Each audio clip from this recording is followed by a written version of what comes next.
Hello, അപ്പോൾ വീഡിയോയിലേക്ക് കടക്കുന്നതിന് മുമ്പ് ഇൻസ്റ്റഗ്രാം ഫേസ്ബുക്ക് പേജ് ആണെങ്കിൽ ഒന്ന് ഫോളോ ചെയ്തേക്കണേ. പക്ഷെ അതിൽ സിബിമലയിൽ സാർ എങ്ങനെ വന്നു, ഇത് ഞാൻ എങ്ങനെ തിരുത്തും എന്ന് എനിക്ക് മനസ്സിലാവും. ഞാൻ ഒന്നും ഇടരുതെന്നും. അപ്പൊ ഈ വീഡിയോ എല്ലാവരും കണ്ടു കാണും. പേളി മാണിയുടെ ഖേദപ്രകടനം. നമ്മൾ നീറ്റ് പ്രൊട്ടസ്റ്റുമായി ബന്ധപ്പെട്ട് നമ്മൾ ഒരുപാട് വീഡിയോസ് ചെയ്തിട്ടുണ്ടായിരുന്നു. ഏറെ വൈകിയാണെന്ന് തോന്നുന്നു പേളി മാണിയുടെ പോസ്റ്റ് വരുന്നതും അതിന്റെ കമന്റുകൾ, പിന്നീട് വന്ന വിവാദങ്ങൾ, വലിയ രീതിയിലുള്ള ചർച്ചകളാണ് ഉണ്ടാക്കിയത്. ആ സമയത്ത് വീഡിയോ ചെയ്യണം എന്നുണ്ടായിരുന്നു, പക്ഷെ കുറച്ച് തിരക്കായി പോയി, ചെയ്യാൻ പറ്റില്ല. എന്തായാലും നമ്മുടെ അഭിപ്രായം എപ്പോ വേണമെങ്കിലും പറയാലോ. അപ്പോ ഇപ്പോ പേളി മാണി ഖേദപ്രകടനം ആയി വന്നിട്ടുണ്ട്.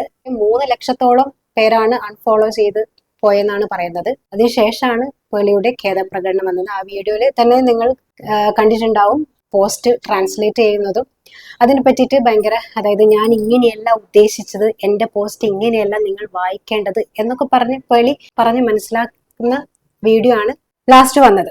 അപ്പൊ അതൊക്കെ അവിടെ നിൽക്കട്ടെ. അപ്പൊ പേളിയുടെ ആദ്യത്തെ നീറ്റ് പ്രൊട്ടസ്റ്റുമായി ബന്ധപ്പെട്ട പോസ്റ്റ്, സത്യം പറഞ്ഞു കഴിഞ്ഞാൽ ആ പോസ്റ്റിനോട് എനിക്ക് യാതൊരു അഭിപ്രായ വ്യത്യാസവും ഇല്ല. കാരണം ഒരു വിഷയം വരുമ്പോൾ, ഒരു പ്രൊട്ടസ്റ്റ് വരുമ്പോൾ അതിൽ പ്രതികൂലിക്കുന്നവരും ഉണ്ടാവും, അനുകൂലിക്കുന്നവരും ഉണ്ടാവും. അപ്പൊ നിങ്ങൾ ആ പ്രൊട്ടസ്റ്റിനോട് അനുകൂലിച്ചേ പറ്റൂ, അനുകൂലിച്ചുകൊണ്ടേ പോസ്റ്റ് ഇടാൻ പാടുള്ളൂ എന്ന് പറയുന്നതിനോട് എനിക്ക് യോജിപ്പില്ല. കാരണം അഭിപ്രായ സ്വാതന്ത്ര്യം എല്ലാവർക്കും ഉണ്ട്, ഫ്രീഡം ഓഫ് സ്പീച്ച് ഉണ്ട്. അപ്പൊ അതുകൊണ്ട് തന്നെ പേളി മാണിക്ക് അതിനെ അനുകൂലിക്കാം, പ്രതികൂലിക്കാം, അതിൽ യാതൊരു തെറ്റുമില്ല. അപ്പൊ ഇത്രയും മില്യൺ കണക്കിന് ഫോളോവേഴ്സ് ഉള്ള പേളി മാണി ഇങ്ങനെ ഒരു വീഡിയോ ചെയ്യുമ്പോൾ അതിന് സ്വാഭാവികമായിട്ടും വലിയ രീതിയിലുള്ള കമന്റുകൾ ഉണ്ടാവും എന്ന് അറിഞ്ഞത് കൊണ്ട് തന്നെ ആയിരിക്കുമല്ലോ വീഡിയോ ഇടുന്നത്. അപ്പൊ ആ കമന്റ് ബോക്സിൽ പേളി വിചാരിക്കുന്ന പോലത്തെ കമന്റുകൾ വരണം എന്ന് പറയുന്നത് അത് ഒരു ശരിയായ രീതിയല്ല. ആദ്യത്തെ കമന്റ് ആയിട്ട് തന്നെ സിബി മലയന്റെ മകൻ വന്ന് കമന്റ് ചെയ്തു എന്നാണ് പറയുന്നത്. പക്ഷെ പേളി പറയുന്നത് കുറെ മണിക്കൂറുകൾക്ക് ശേഷമാണ് ആ കമന്റ് പോയി ഞാൻ ഡിലീറ്റ് ചെയ്തതെന്നാണ് പറയുന്നത്. അതിൽ എത്ര സത്യം ഉണ്ടെന്ന് അറിയില്ല. കാരണം കുറച്ച് വിത്തിൻ സെക്കൻഡ് കൊണ്ട് ആ കമന്റ് ഡിലീറ്റ് ചെയ്യും, കമന്റ് ബോക്സ് ഓഫ് ചെയ്യുകയൊക്കെ ചെയ്തിട്ടുണ്ടായിരുന്നു. അങ്ങനെ ഒരാൾ കമന്റ് ഇടുമ്പോൾ ഇനിയിപ്പോൾ മോശമായിട്ടുള്ള രീതിയിൽ ഒരാൾ കമന്റ് ഇട്ടാലും അയാളെ കുറിച്ച് തിരിച്ച് റിപ്ലൈ കൊടുക്കാം, അയാൾക്കെതിരെ നടപടി എടുക്കാം, ഒക്കെ ചെയ്യാം. പേളി എന്താണ് റിപ്ലൈ ഇട്ടത്?